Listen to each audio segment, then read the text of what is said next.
우리 다 함께 주님의 말씀을 함께 봉독하시겠습니다. 여호와께서 모세에게 말씀하여 이르시되 내가 이스라엘 자손의 수요를 조사할 때에 조사받은 각 사람은 그들을 계수할 때에 자기의 생명의 속전을 여호와께 드릴지니 이는 그것을 계수할 때에 그들 중에 질병이 없게 하려 함이라. 무릇 계수 중에 드는 자마다 성소의 세겔로 반세겔을 낼지니 한 세겔은 20게라라. 그 반세겔을 여호와께 드릴지며 계수 중에 드는 모든 자 곧 20살 이상 된 자가 여호와께 드리되 너희의 생명을 대속하기 위하여 여호와께 드릴 때에 부자라고 반세겔에서 더 내지 말고 가난한 자라고 덜 내지 말지며 너는 이스라엘 자손에게서 속전을 취하여 회막 봉사에 쓰라. 이것이 여호와 앞에서 이스라엘 자손의 기념이 되어서 너희의 생명을 대속하리라. 여호와께서 모세에게 말씀하여 이르시되 너는 물두멍을 노스로 만들고 그 받침도 노스로 만들어 씻게 하되 그것을 회막과 제단 사이에 두고 그 속에 물을 담으라. 아론과 그의 아들들이 그 두멍에서 수족을 씻되 그들이 그 회막에 들어갈 때에 물로 씻어 죽기를 면할 것이요 제단에 가까이 가서 그 직분을 행하여 여호와 앞에 화제를 살을 때에도 그리할지니라. 이와 같이 그들이 그 수족을 씻어 죽기를 면할지니 이는 그와 그의 자손이 대대로 영원히 지킬 규례니라. 여호와께서 모세에게 또 말씀하여 이르시되 너는 상등 향품을 가지되 액체 모략 500세겔과 그 반수의 향기로운 육개 250세겔과 향기로운 창포 250세겔과 계피 500세겔을 성소의 세겔로 하고 감람 기름 한 흰을 가지고 그것으로 거룩한 관유를 만들되 향을 제조하는 법대로 향기름을 만들지니 이것이 거룩한 관유가 될지라. 너는 그것을 회막과 증거궤에 바르고 상과 그 모든 기구이며 등잔대와 그 기구이며 분향단과 및 번제단과 그 모든 기구와 물두멍과 그 받침에 발라 그것들을 지극히 거룩한 것으로 구별하라. 이것에 접촉하는 것은 모두 거룩하리라. 너는 아론과 그의 아들들에게 기름을 발라 그들을 거룩하게 하고 그들이 내게 제사장 직분을 행하게 하고 이스라엘 자손에게 말하여 이르기를 이것은 너희 대대로 내게 거룩한 관유니 사람의 몸에 붙지 말며 이 방법대로 이와 같은 것을 만들지 말라. 이는 거룩하니 너희는 거룩히 여기라. 이와 같은 것을 만드는 모든 자와 이것을 타인에게 붓는 모든 자는 그 백성 중에서 끊어지리라 하라. 여호와께서 모세에게 이르시되 너는 소합향과 나감향과 풍자향의 향품을 가져다가 그 향품을 유향에 섞되 각기 같은 분량으로 하고 그것으로 향을 만들되 향 만드는 법대로 만들고 그것에 소금을 쳐서 성결하게 하고 그 향 얼마를 곱게 찧어 내가 너와 만날 회막 안 증거궤 앞에 두라. 이 향은 너희에게 지극히 거룩하니라. 내가 여호와를 위하여 만들 향은 거룩한 것이니 너희를 위하여는 그 방법대로 만들지 말라. 냄새를 맡으려고 이 같은 것을 만드는 모든 자는 그 백성 중에서 끊어지리라. 여호와께서 모세에게 말씀하여 이르시되 내가 유다 지파 훌의 손자요 우리의 아들인 부살레를 지명하여 부르고 하나님의 영을 그에게 충만하게 하여 지혜와 총명과 지식과 여러 가지 재주로 정교한 일을 연구하여 금과 은과 노스로 만들게 하며 보석을 깎아 물리며 여러 가지 기술로 나무를 새겨 만들게 하리라. 내가 또 단지파 아이사막의 아들 오홀리압을 세워 그와 함께하며 지혜로운 마음이 있는 모든 자에게 내가 지혜를 주어 그들이 내가 네게 명령한 것을 다 만들게 할지니 곧 회막과 증거궤와 그 위에 속죄소와 회막의 모든 기구와 상과 그 기구와 순금 등잔대와 그 모든 기구와 분향단과 번제단과 그 모든 기구와 물두멍과 그 받침과 제사장직을 행할 때에는 입는 정교하게 짠 의복 곧 제사장 아론의 성의와 그의 아들들의 옷과 관유와 성소의 향기로운 향이라. 물은 내가 네게 명령한 대로 그들이 만들지니라. 여호와께서 모세에게 말씀하여 이르시되 너는 이스라엘 자손에게 말하여 이르기를 너희는 나의 안식일을 지키라.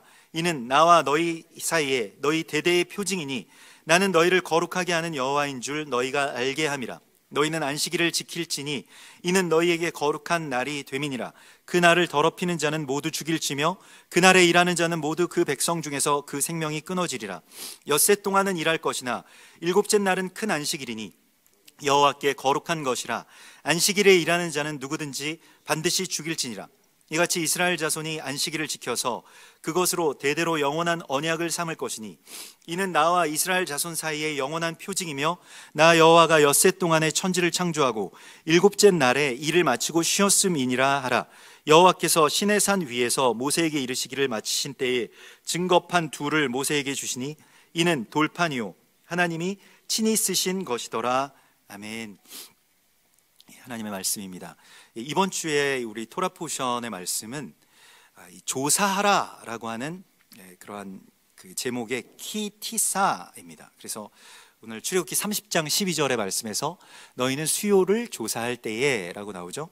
수요를 조사하는 것이 바로 키티사라고 하는데, 이 티사라고 하는 것은 그 머리를 들어 올린다라고 하는 그런 뜻입니다. 우리가 이렇게 숫자를 셀 때 그냥 한 사람 한 사람을 카운트하는 의미라기보다는 성경에서 이 민수기라고 하는 그 특별한 장이 있지 않습니까?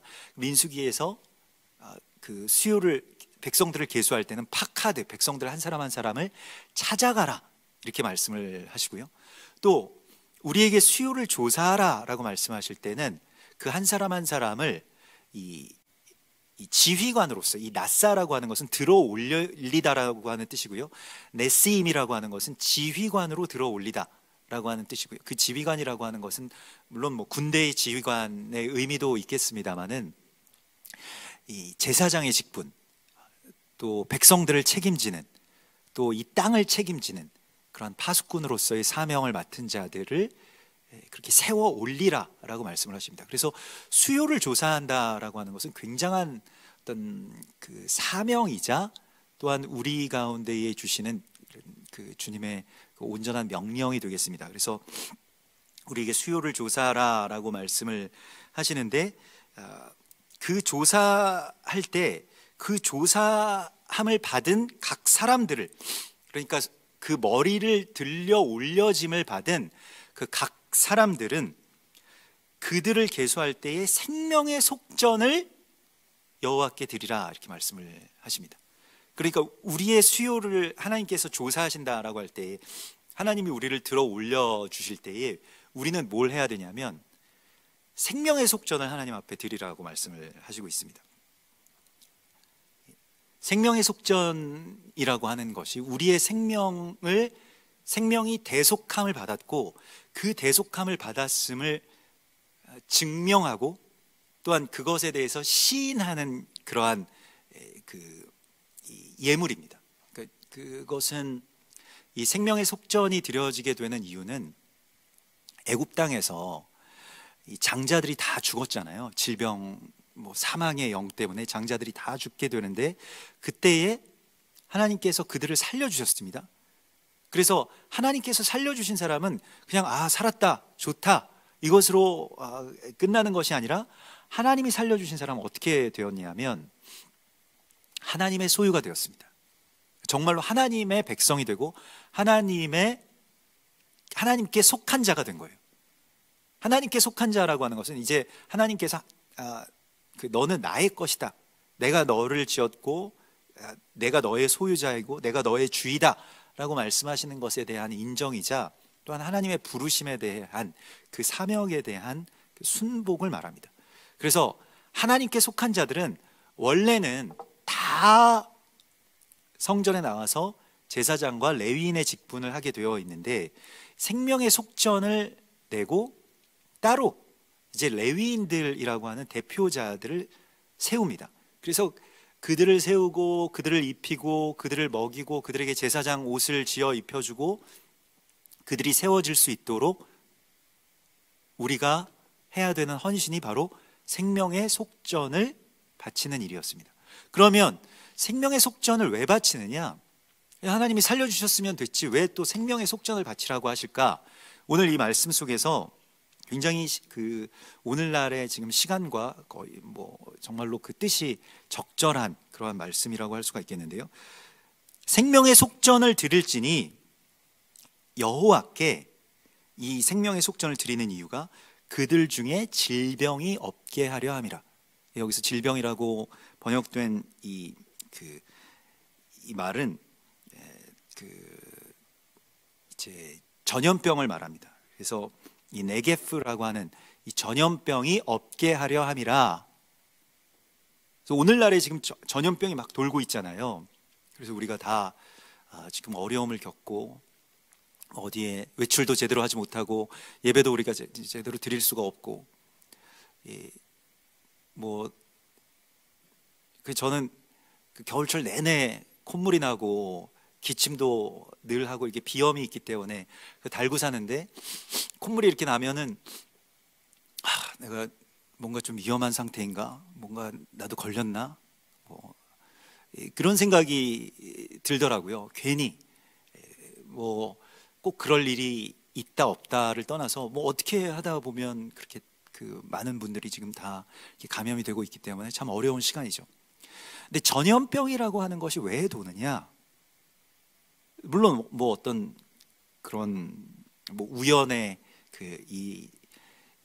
일들로 그냥 이것을 그냥 우연히 늘 언제든 일어날 수 있는 사건으로 우리가 치부할 수도 있겠습니다만은, 여기에 있는 하나님의 뜻이 무엇인가를 우리가 잘 살펴야 되는데요.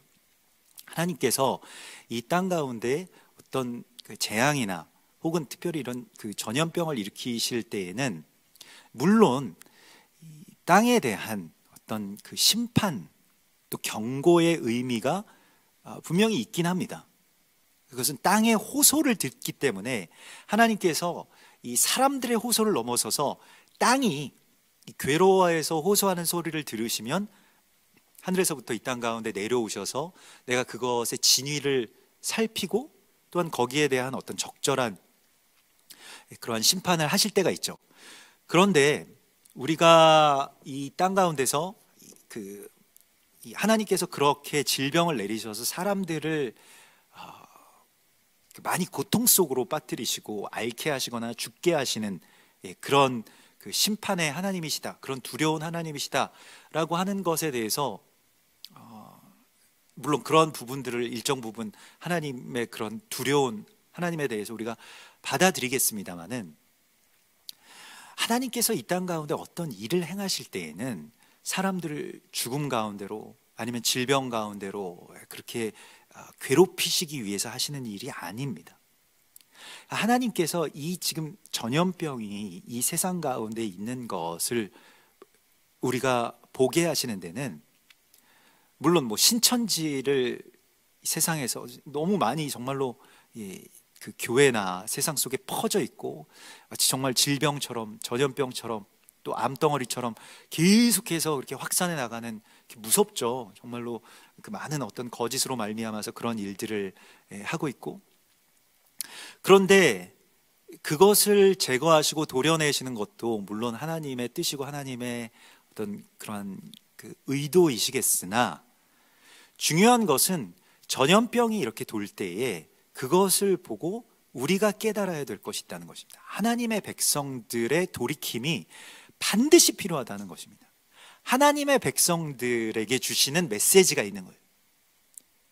물론 세상과 또 죄인들을 향해서 주시는 하나님의 심판의 의미도 있지만은, 우리에게 주시는 메시지가 무엇인지를 우리가 알지 못하면 이 전염병이 그치지가 않는 것입니다.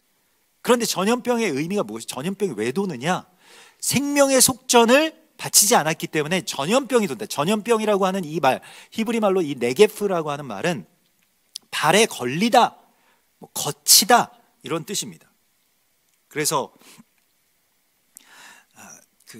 이사야서 8장 14절에 보면 그가 성소가 되시리니, 메시아에 대한 예언 가운데 그가 성소가 되시리라. 그러나 이스라엘의 두 집에는 걸림돌과 거치는 반석이 될 것이며, 이게 바로 이 네게프입니다.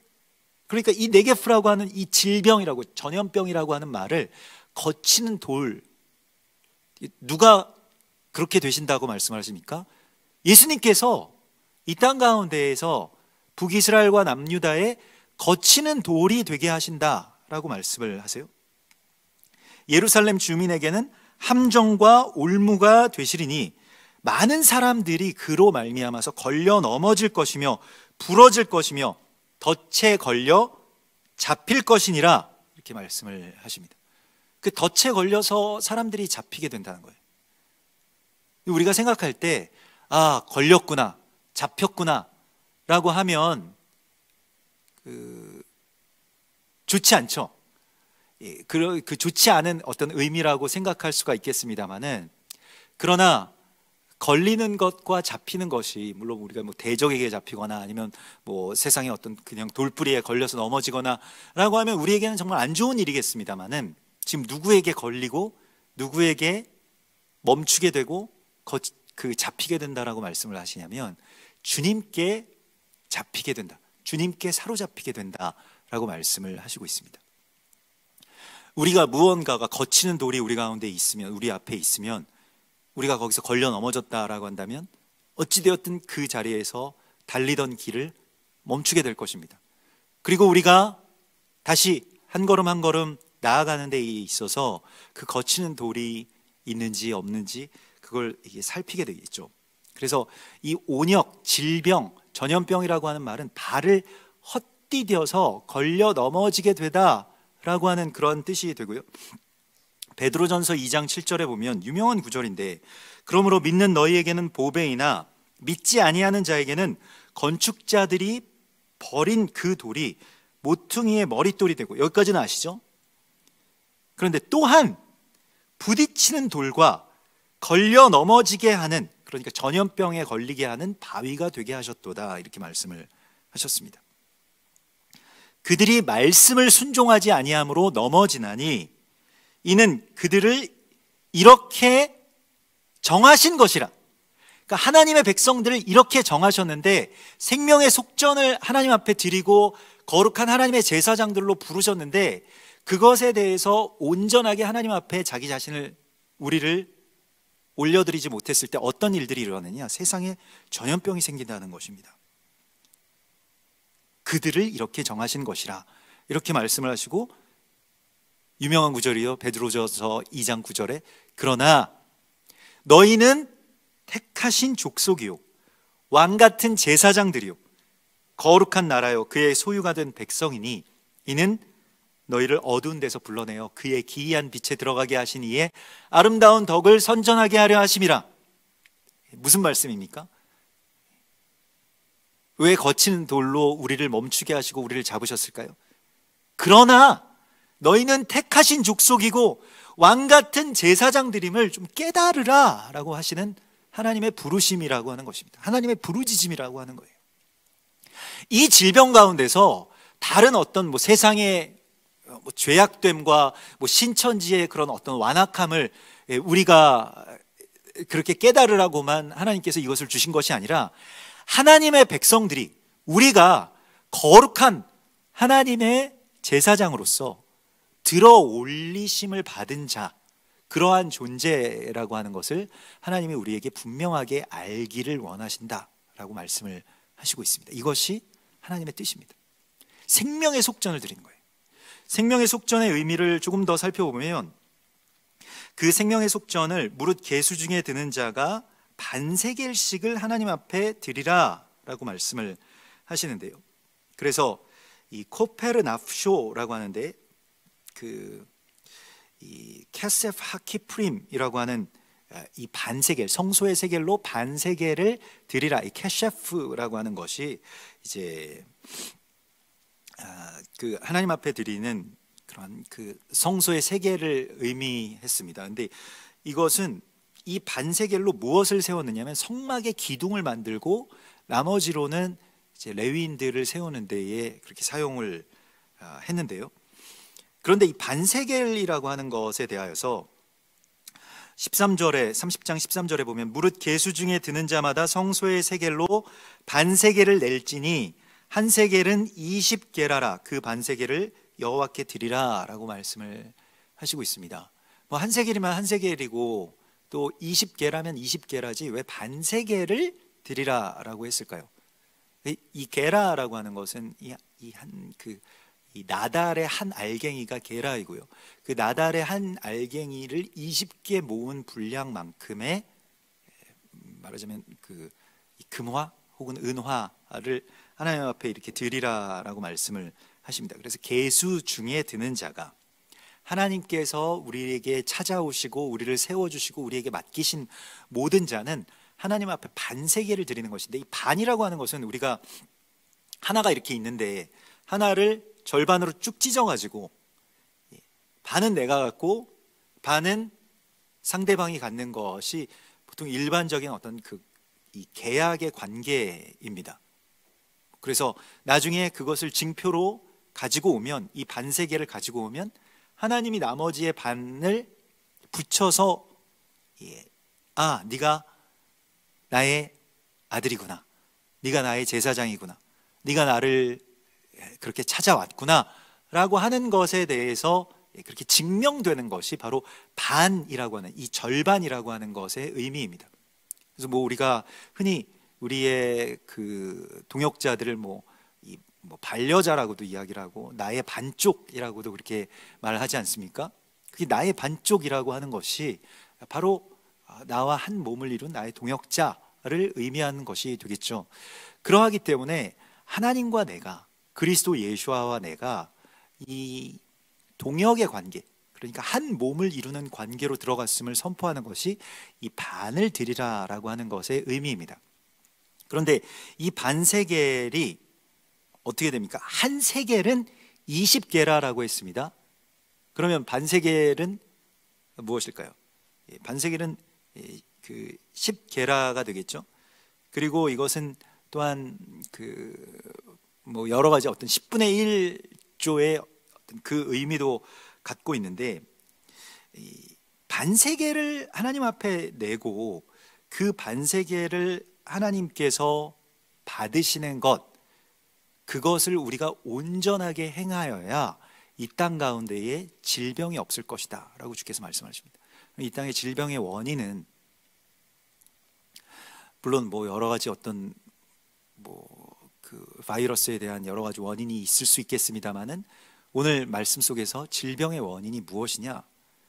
그러나 택하신 족속이요 왕 같은 제사장들인 우리가 온전케 되지 않았기 때문에, 온전하게 하나님 앞에 드려지지 못했기 때문에, 교회가, 하나님의 백성이 거룩한 그리스도 예수와의 그 생명 가운데로 온전하게 우리가 나아가지 못했기 때문에 이런 여러 어려움들이 이제 우리 가운데 생기고 있음을 하나님 말씀을 하시고 있습니다.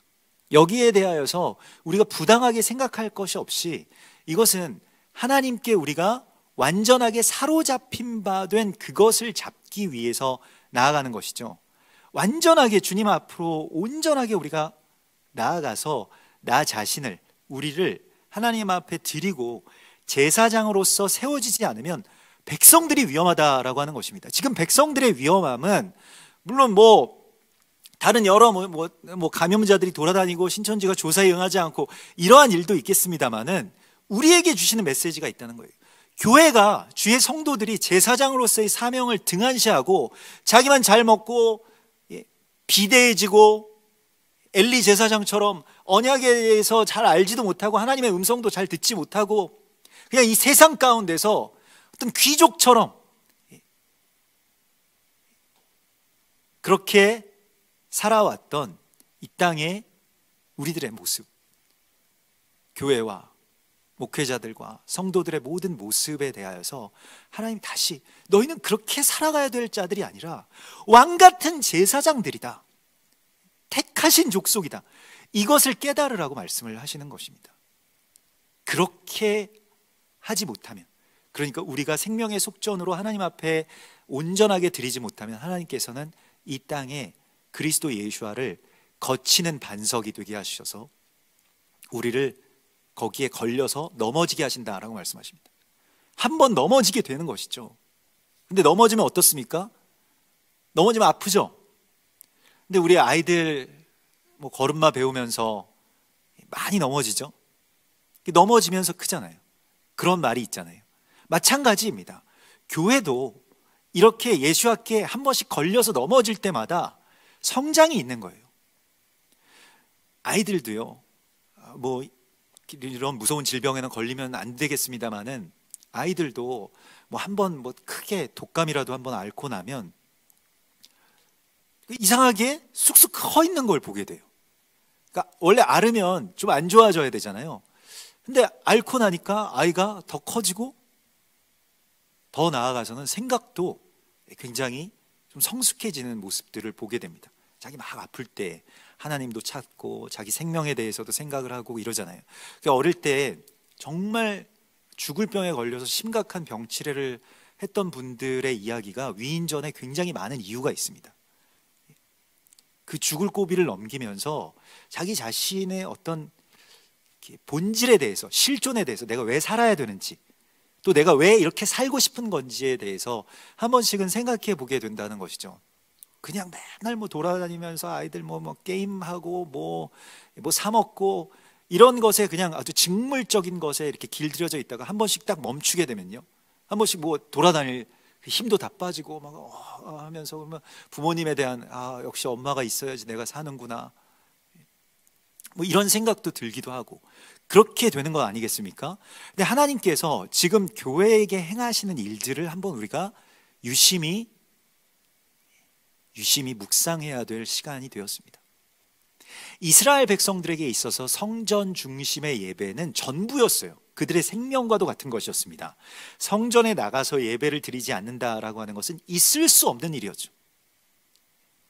이스라엘 사람들 우리만큼 못지않게 보수적입니다. 우리가 유교적으로 좀 보수적이었다면 이스라엘 사람들은 이제 유대적으로 보수적이었죠. 비슷한 어떤 그런 보수성을 갖고 있는데, 그래서 우리도 지금 이런 시간이 될 때, 저 휴지 누가 있으면 좀 주시겠습니까?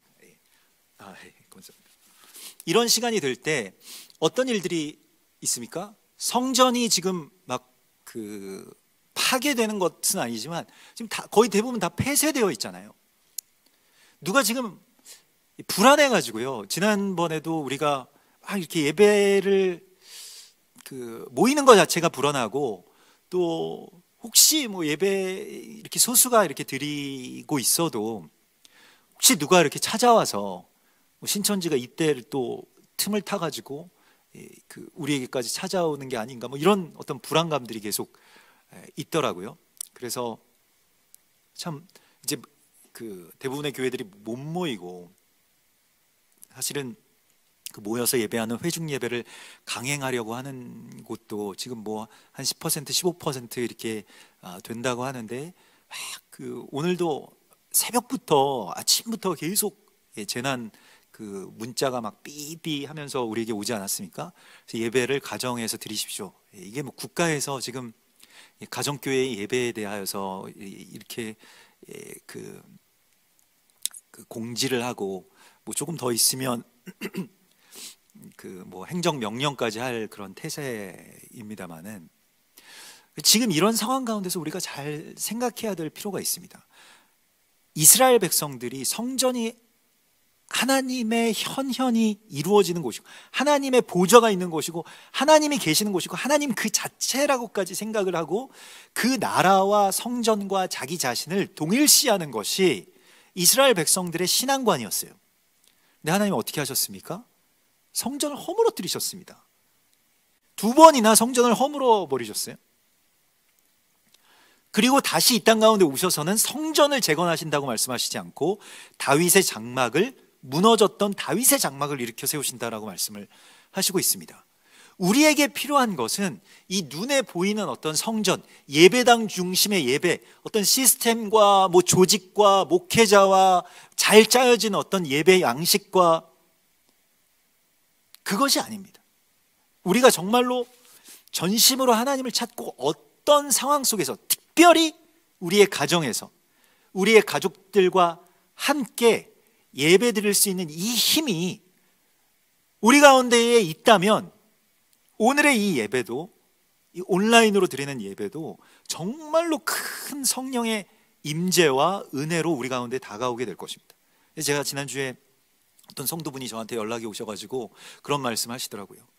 지난주 온라인 예배 때 너무 많은 은혜를 받으셨다는 거예요. 뭐 실제로 와서 예배를 드리는 것 이상의 어떤 은혜가 있었는데, 그래서 어떻게 정말 너무 감사하대요. 그래서 어떻게 그렇게 많은 은혜를 받으셨습니까? 했더니 그 주일날 다 옷을, 양복을 다 꺼내 입고, 가족들도 다 그렇게 다 차려 입고 의자 딱 놓고 그 앞에 딱 앉았다는 거예요.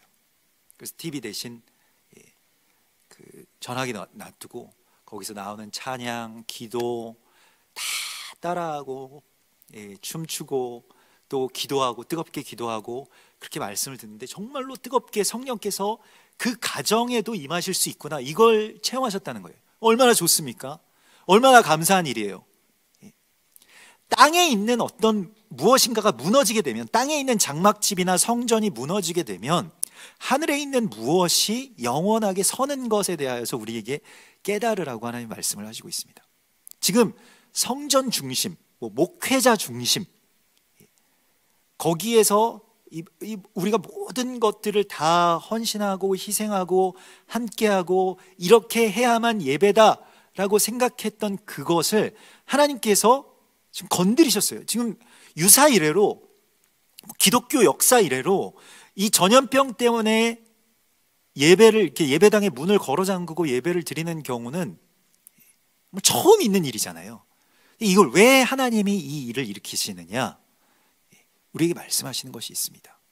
우리가 회복해야 될 것이 있고 여기에 소망이 있는 거예요. 2차 성전이 무너졌을 때, 1차 성전이 무너졌을 때는 바벨론에 의해서 1차 성전이 무너졌을 때, 그 솔로몬 성전이죠. 솔로몬 성전이 무너졌을 때 어떤 일이 일어났습니까?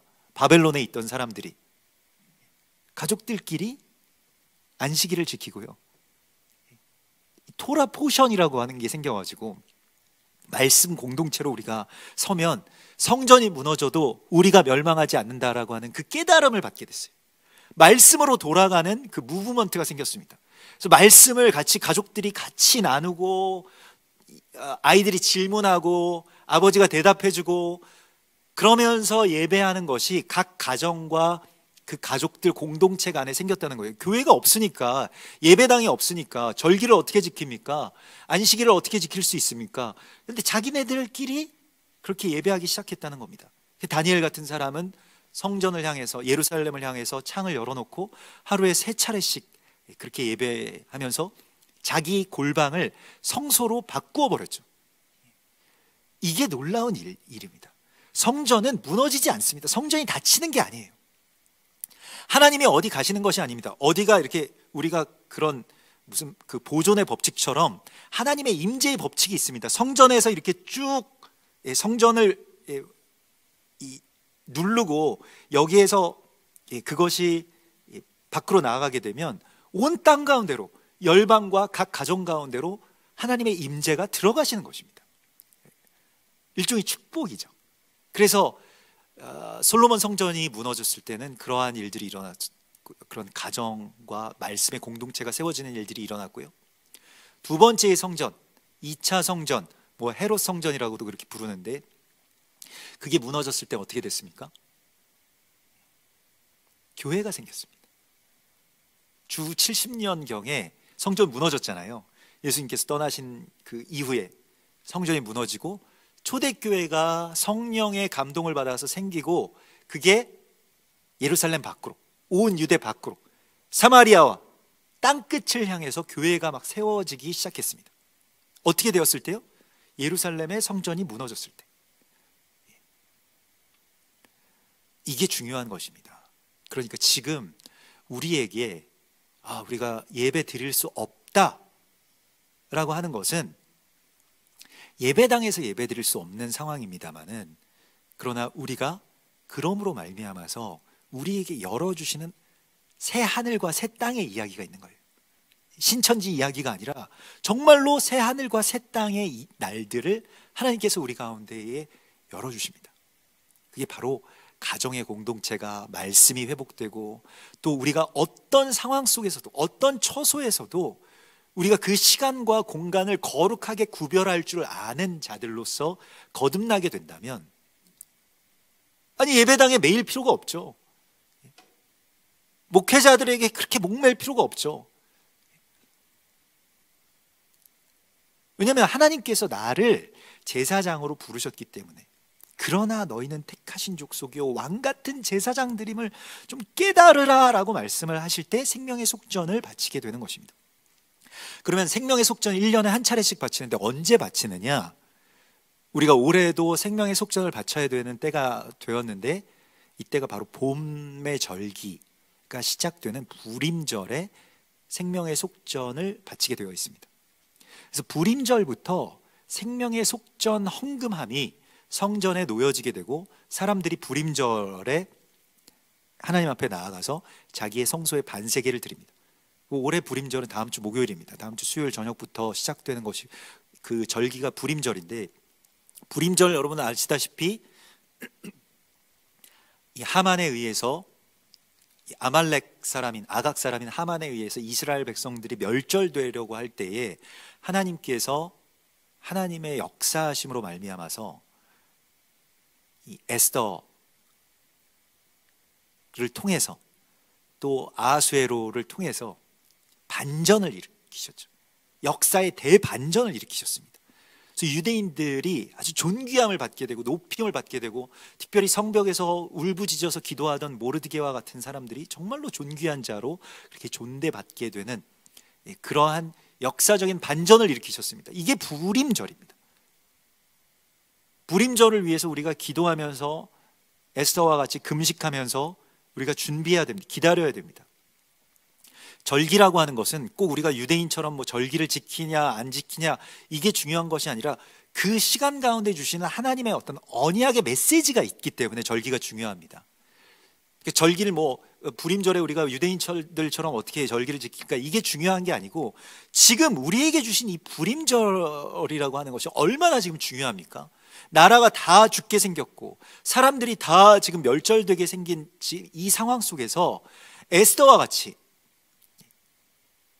이때에 네가 만일 잠잠하여 말이 없으면 유대인들은, 하나님의 백성들은 다른 것으로 말미암아서 구원을 받으려니와 너와 네 아버지의 집은 멸망하리라. 네가 왕후의 위를 얻은 것이 이때를 위함이 아닌지 어찌 아느냐? 하나님 지금 우리를 부르신 것이 이때를 위함이 아닌지 어찌 아느냐고 주께서 우리에게 다시 반문하십니다. 하나님이 우리를 부르고 계신 거예요. 거기에 대해서 에스더는 그냥 자기가 공주되는 것에 집중했던 사람입니다. 자기의 아름다움, 자기의 치장, 자기의 어떤 결혼 생활에 충실하고 집중하려고 했던 사람입니다. 그러나 하나님께서 에스더를 왕후로 세우신 데에는 이 때를 위한 어떤 예비가 있었다는 거예요. 우리도 마찬가지입니다. 나라를 위한 사명이, 사람들의 어떤 생명을 향한 어떤 책임감이 나에게 있다라고 그렇게 생각하지 않았습니다. 그러니까 자꾸 남을 원망하게 되죠. 누구 때문에, 뭐가 잘못됐기 때문에 이렇게 된다. 그런 어떤 희생양들을 계속 찾아서 그들을 못 박는 것이 우리에게 주신 하나님의 메시지가 아닙니다. 우리가 지금 우리에게 필요한 것이 무엇이냐? 내가 생명의 속전을 하나님께 바쳐서, 그러니까 그것은 다른 의미로는 하나님 앞에 온전한 제사장으로서 그렇게 올라가서 세상을 위해서 기도하고 눈물을 쏟고 금식하고 사람들을 살려달라고 하나님 앞에 부르짖을 때 하나님께서 나를, 또한 이 세상을 건져주시고 살려주신다라고 말씀하시고 있는 것입니다.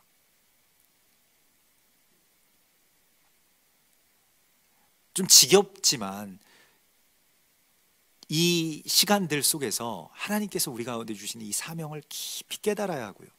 또 잘 생각해 보면 뭐 신천지에 대해서 오랫동안 연구하신 분들, 또 그들이 이제 돌이키는 것을 위해서 그 상담소 같은 것을 운영하시면서 이제 하나하나 이렇게 빼내오시던 그런 사역을 해오시던 분들이 공통적으로 하시는 말씀들이 있습니다. 이 사람들이 그 거짓에 완전히 사로잡히고 그 거짓으로 말미암아서 일종의 영적인 사기를 쳐왔다는 것이, 자기들이 했던 일들이 하나님을 향해서 굉장히 잘한 일이고 충성된 일이고 이걸 안 하면 우리는 죽을 것 같다라고 생각되던 그 세뇌에서 풀려나는 순간 어떤 일들이 일어나냐면, 막 굉장히 기쁘다, 이제 홀가분하다, 후련하다, 이게 아니에요. 극심한 우울증에 빠진다는 겁니다. 자기 혐오에 견딜 수 없이 자기 자신을, 실제로 그렇게 했던 자기 자신을 거기서 빠져나와서 보게 되면 얼마나 괴롭겠습니까? 자기 치부, 자기의 그 수치, 내가 그렇게 거짓된 사람이었고 그렇게 많은 사람들을 속여왔고 그렇게 비진리 안에서 많은 가족들과 많은 사람들을 고통스럽게 했다고 하는 것에 대해서 너무 그게 자기에게 고통이 된다는 거예요. 고통의 짐이 된다는 거예요. 그래서 어떻게 우리가 거기에 대하여서 하나님 앞에 기도해야 될까요? 그들을 건져주시고 고쳐달라고 기도해야 됩니다. 질병에 걸린 사람들 못지않게 비진리와 또 세상의 유혹 가운데 죽어가는 많은 사람들이 있습니다. 이 사람들을 위해서 우리가 어떻게 해야 될까? 예수님께서도 성소에 반세계를 내셨죠. 우리가 마태복음에서도 살펴보면 너희 그 예수님은 왜 성소의 반세계를 성소의 세계를 내지 않느냐라고 그렇게 마태복음 17장 24절에서 가버나움에서 그렇게 말씀을 하셨는데, 그렇게 질문 받았을 때에 내신다 이렇게 말씀을 하시고, 또 이게 이 예수님께 가서 이거 예수님 내셔야 되지 않습니까? 라고 했을 때 예수님께서 말씀을 하셨죠.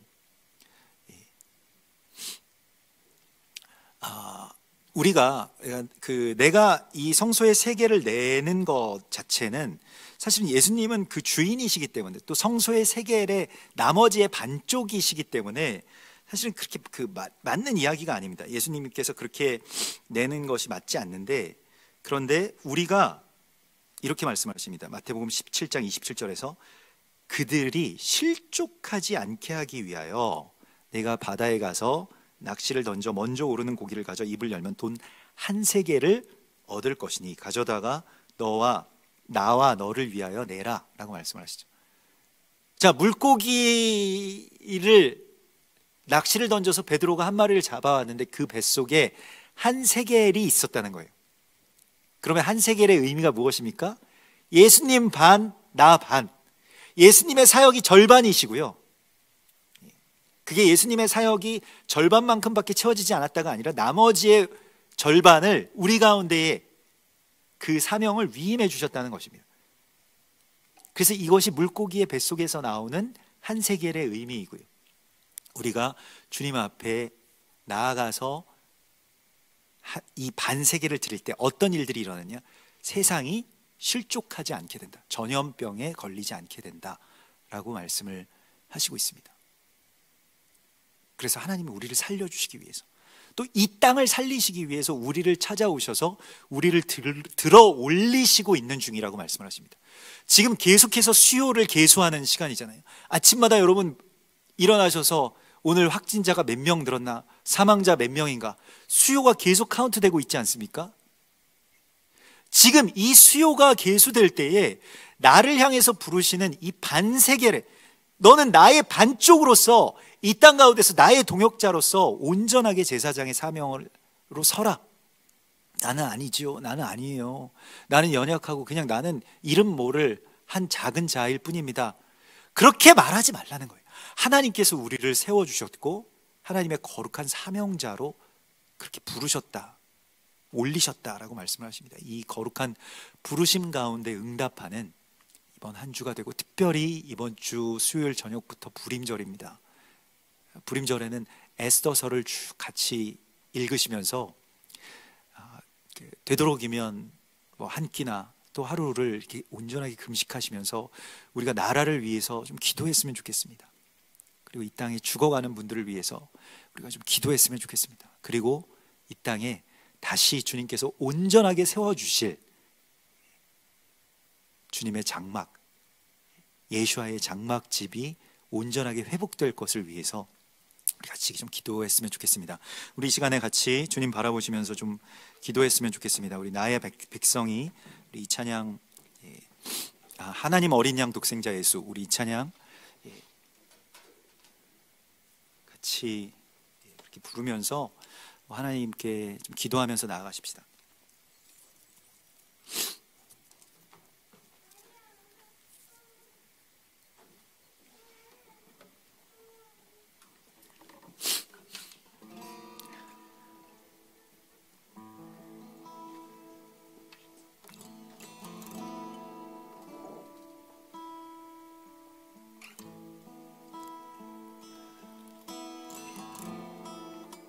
하나님 어린 양, 하나님 어린 양 독생자 예수 날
참으로 우리를 이 땅 가운데에 제사장으로서 부르셨음을, 왕과 같은 주님의 백성으로 우리가 세워 올려졌음을 우리가 다시 한번 깨닫게 하시고,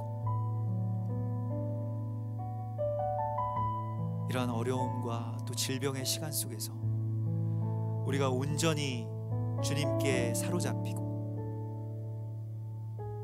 주님의 남은 고난을 우리의 삶 속에 거룩하게 채우는 그러한 주의 백성으로 또 주의 신부로 살게 하여 주시옵소서. 우리들로 인하여서 또 우리들이 생명의 속전을 온전히 드리지 못함으로 인하여서 세상 가운데에 퍼져나가는 이 모든 사망의 굴레들 속에서 이제 이 세상을 고치시고 이 땅을 새롭게 하실 주님을 기대하며 나아왔사오니 주여 우리를 받아주시고 우리의 부르짖음에 귀를 기울여 주시옵소서. 또한 우리가 제사장으로서 주님 간절하게 간구하옵는 것은 신천지에 미혹된 많은 사람들, 또 많은 아이들이 있습니다. 주님 그 아이들을 살려주시고 또 그 질병 가운데, 고통 가운데 주님께서 건져주실 때에 주여 그들이 자신들이 존귀한 하나님의 백성이고 다시 이 땅 가운데서 그리스도 예수와의 빛으로 나오는 그런 거룩한 회복을 허락하여 주시옵소서. 더 이상 거짓에 매어서 살아가지 않아도 되고 더 이상 그 비진리의 미혹을 세상 가운데 전파하지 아니하고 오직 하나님의 진리와 또 하나님의 나라를 향한 그 열심으로 그 사람들 좀 다시 회복되게 하여 주시고, 또한 교회도 하나님을 향한 열정과 세상의 사람들을 향한 그 간절한 마음이 회복될 수 있도록 인도하여 주시옵소서. 우리에게는 그러한 열정이 없었고 나 자신만을 향한 마음만을 키워왔을 뿐이었습니다. 주님 제사장의 이 죄악들을 용서하여 주시고 우리가 세상 사람들 또 신천지에 빠진 사람들 한 사람이라도 한 영혼이라도 더 살릴 수 있었던 그 많은 시간들을 우리가 헛된 것들에 소망하며 살아왔던 것을 회개하오니 주여 이제 우리가 온전히 주님 앞에 드려지는 산 제물이 되게 하여 주시고 거룩한 그리스도 예수와의 길이 이 땅의 교회들을 통해서 다시 한번 회복될 수 있도록 인도하여 주시옵소서. 이제는 우리 주 예수 그리스도의 구속의 은혜와 아버지 하나님의 크신 사랑하심과 성령님의 교통하심이 주께서 택하시고 불러주신 거룩한 사명자들과 교회 위에 그리고 이 나라와 이 민족 온 열방 가운데 이제로부터 영원까지 함께 계실지어다. 아멘.